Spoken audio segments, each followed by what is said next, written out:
Hello, everyone. Happy Mother's Day for all the mothers out there, and happy Daughters' Days for all the daughters out there that are paying tribute to their mothers. This is the first year I am now going to send my mother gardenia. It is the flower that she loved best, but hey, happy Mother's Day to my mother as well, wherever she is. Today I am going to cook a very typical southern dish with a little bit of a kick. So I mentioned before how much rice is typical from the north of Italy, in particularly the Lombardy area and Piedmont area, because that's where rice is cultivated. And we have several kinds of rice. In the south, it's all about pasta, of course. And in particular, in the state of Campania, you have the very famous pasta of Gragnano. So in this case, pasta e patate is a typical Campania dish from Campania, and it uses usually it uses the remainder of the pasta, the leftover pasta that you have in the pantry. You know, sometimes you buy a box of penne pasta, and then you buy a box of butterfly pasta, and then you buy a box of macaroni pasta or linguine pasta, and then you have leftovers in the pantry that aren't enough to make an entire meal, but if you combine them, they're enough. And so pasta e patate usually is done with mixed pasta. Now, I don't do that because I don't actually have that much variety of pasta kinds in my pantry, and most of all because I'm terribly worried about different cooking times for each kind of pasta. So the first thing is, what would you need? Ingredients. So here I am taking the phone and showing you. So this is a mixture of rosemary, onions, celery, carrot, and garlic. And this is bacon. And this over here is chopped potatoes. I used 3 medium-sized yellow potatoes.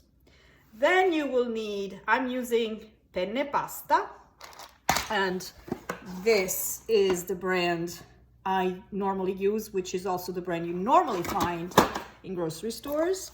Then you need some vegetable broth, and I always use some red pepper flakes. This is totally optional. If you're a vegetarian, you can skip the bacon.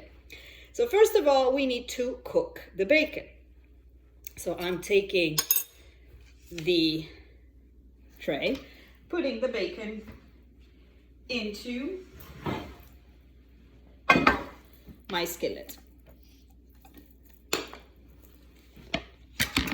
As the bacon is cooking, I can start off with the other dish, which is I have to saute my mixture of garlic, onion, rosemary, celery, and garlic into a pan. I normally use this cast iron enamel pan because they keep the heat very well. They're not non-stick, so you got to be a little bit careful. So I put a little bit of olive oil into the pan. I like to be generous on the olive oil because it makes everything taste better. And then I pour my mixture in the pan.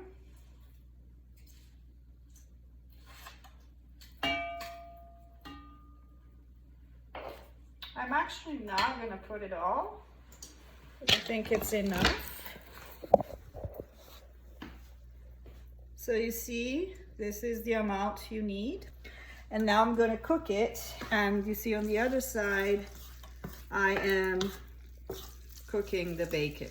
And I want the bacon kind of crispy, so it's got to be cooking for a bit. Now that the mixture has been sauteing in the olive oil for a bit, it looks really good. So you see, you can hear it. This is the time to add the potatoes. I'm taking the potatoes, the cubed potatoes. They are raw, of course, and I am putting them in. I want to stir so that the potatoes are soaking in the flavors of the garlic, the olive oil, rosemary, the onions, the celery, and the carrots.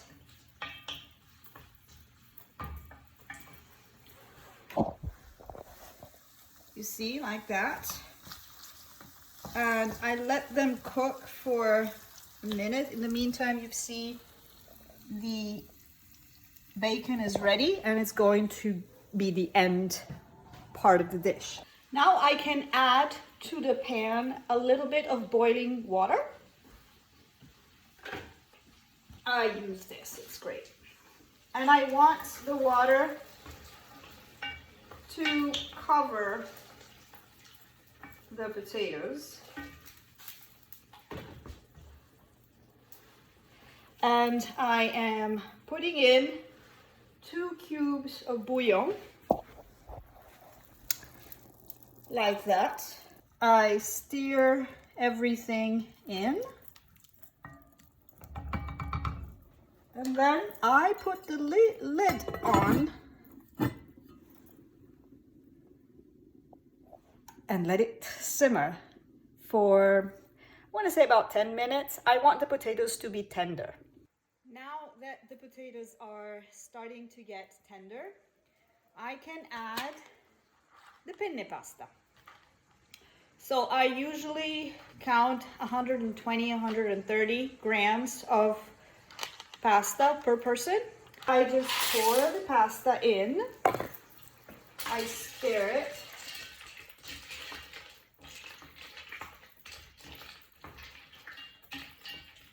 At this point, I add the red pepper flakes to taste. I stir it in, and I need to add a little bit more water because, of course, the pasta needs to cook.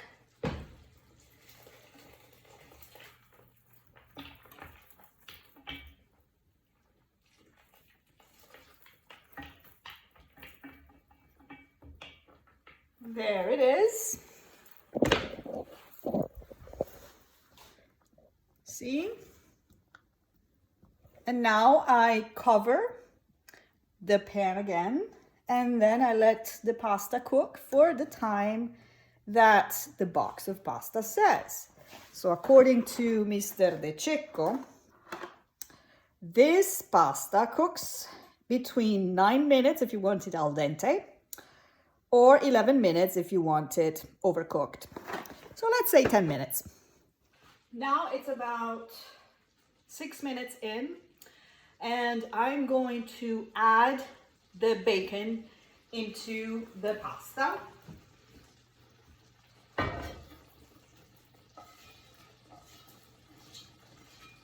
A little bit of the grease, not all of it. And I stir it in. As you can see, the potatoes are starting to create a little cream because they are fully cooked. And the pasta still needs, I want to say, a couple of minutes. And the water has been absorbed. So at this point, you have to really be careful and look at it, because you don't want to become the whole thing to become too dry. Otherwise, the pasta won't cook and it will stick to the pan. So it's about 10 minutes. The pasta is ready.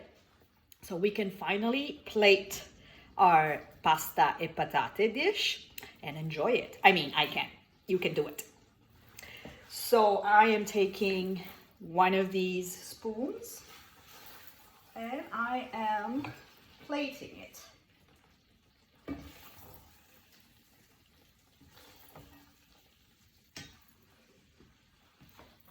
Oops.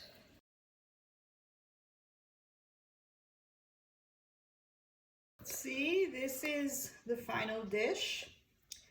You might want to add a dash of olive oil on top, and then it's ready to be eaten. I hope you liked it. I hope you will make it, you will try it, and maybe you can make it for your mother. Well, have a good Sunday.